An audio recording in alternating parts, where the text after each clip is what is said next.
pep in it, and I thought it was terrible. And then it got bigger and bigger and started mushrooming. And frankly, the NFL should have suspended him for 1 game, and he would have never done it again. They could have then suspended him for 2 games, and they could have suspended him if he did it a 3rd time for the season, and you would never have had a problem. And you would have never had a problem, says President Trump this week on Fox News, selling more performative patriotism to his base by teasing his ongoing feud with NFL players protesting during the national anthem. This as NFL owners prepare to meet this week to find a mutual way forward. Joining me now is Lou Moore, Assistant Professor of History at Grand Valley State University. He is the author of We Will Win the Day, The Civil Rights Movement, the Black Athlete, and the Quest for Equality. And Jack Brewer, a former NFL player and now CEO and founder of the Brewer Group. He is also an ambassador for peace and sport with the U.S. Federation of Middle East Peace at the United Nations. Thank you both for being with me. Let me go to you, Lou, first. The NFL is meeting this week with the Players Association and some players. The fear that many of us have in the civil rights community is they're trying to move away from the original intent of the protest with Colin Kaepernick and Bennett and others to heighten the awareness around racism and police brutality and turn it into something other than that. Is there any validity to our concerns here? Yeah, I think once the owner stepped in, right, and whitewashed the protest and started to talk about terms of unity, and once Trump talked about really suppressing freedom of speech, everybody started to talk about that issue of freedom of speech and unity. And the players are going to have to do a lot to get the protest back on track so we could talk about social injustice and police brutality. And I think the other day, Russell Okung did a remarkable job when he sent out an open letter to all the NFL players to talk about uniting, right, in a Black labor solidarity front, but also talking about police brutality. Now, let me ask you, Jack, when you look at the fact that I remember 5 years ago when we were fighting for justice for Trayvon Martin, and LeBron James and others wore hoodies. And then when we raised the issue about Eric Garner, police killing in New York, team players in the basketball and the NBA had I Can't Breathe T-shirts on. So what Kaepernick and others did was a continuation of athletes using their platforms to heighten their concern and attention on police brutality and racism. Isn't it really a hijacking for owners to turn this into something else? And isn't it something that players should be encouraged, if not pressured, not to allow them to do, because in effect, the victims that were being heightened by the moves of others, those victims will be victimized somewhat again by being thrown to the side, and the owners co-opt this for another message, no matter how credible that message may be, Jack. That's what's so sad, Rev. The message is being lost, you know. I don't think all NFL owners feel that way, I must say. You know, I've spoken to several.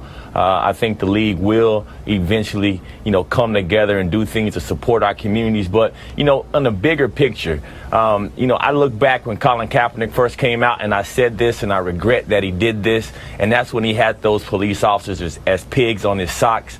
I hated that he started the debate that way. I'm the national spokesperson for the Police Athletic League, and I work in these communities trying to bridge this gap. And our message to our kids is what I'm worrying about, Rev. This is an opportunity. This is an opportunity for men of color, just like myself, who, strap it up on Sundays. I was on Fox yesterday, and I got reamed because I said the National Football League players are heroes, too. They really are. And they may not be heroes to everybody that watches this television screen, but for them little boys in those neighborhoods that I go into, for those schools that I go into where those kids don't have fathers at home and where they're dropping out at over 50% from high school and going through all these issues that our countries face, that's what we need to be talking about. And really, this is our opportunity to have that voice and represent really truly our people that need it the most, Rev. And when you look at that, Lou, the fact is that because our young people look up to football players, and because most Americans do, bringing that message home that policing is not just a concern of the, quote, radical left or even those civil rightsers in the middle like me or whatever, but this is a genuine concern that we need to do something about.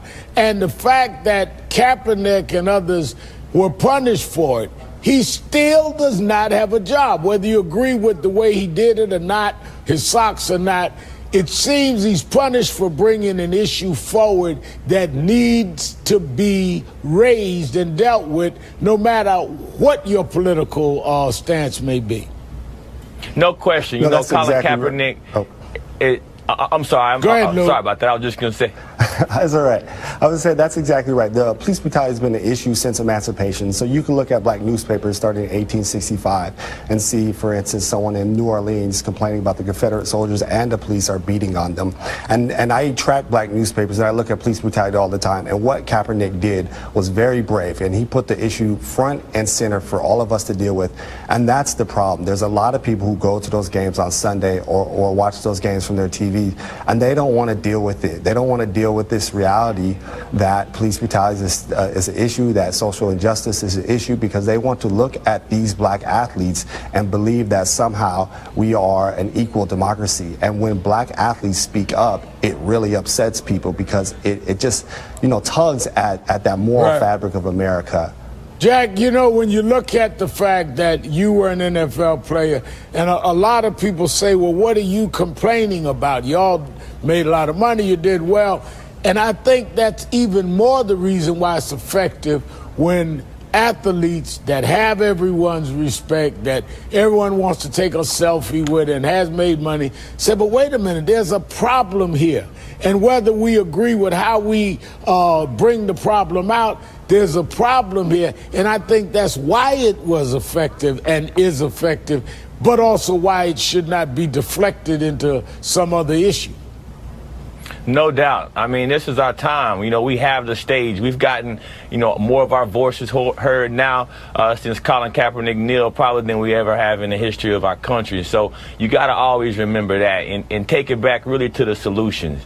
And what are those solutions? I hope, and I've heard, from my NFL sources that the league right now is really working hard on finding ways that they can promote the voices of the players and do more to put more resources behind this. And, at the end of the day, and I'll keep on saying it, the solution is we need to get to our communities and we need to get to our kids so we can mentor them, because we have so many epidemics that we're facing, whether it's police brutality, whether it's going in our gun violence in our neighborhoods, and we're seeing, communities. I just left Baltimore a couple weeks ago. I think over the weekend, 19 African-American men that gotten shot. And those type of things is what we need to highlight. And we can do that through going and being positive role models. We don't need to come in and just bash police officers. We need to go and unite with them. A lot of police officers are men of color. And I think, if we all come together as one community, Rev, we can make a big impact.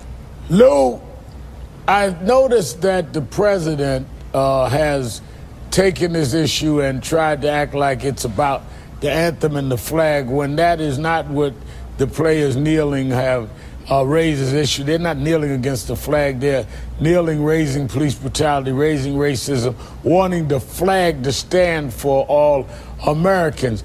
Is it not noticeable to you as one who teaches in this area? The president has made sure he has not discussed police brutality or racism at all under his administration.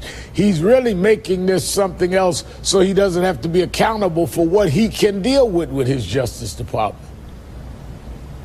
No, that's exactly right. This is on him. He doesn't want to have to deal with this. And he still has sessions. And what you see is they're going to be a crackdown on crime, quote unquote crime, and these players and the people who come from their community are going to bear the brunt of that. And for him, it's just red meat for his base, and this is the old civil rights playbook, is to look at protests from the past and make it seem that black people who are protesting are ungrateful, and then you could build a political party that way. And he's also doing it with black athletes.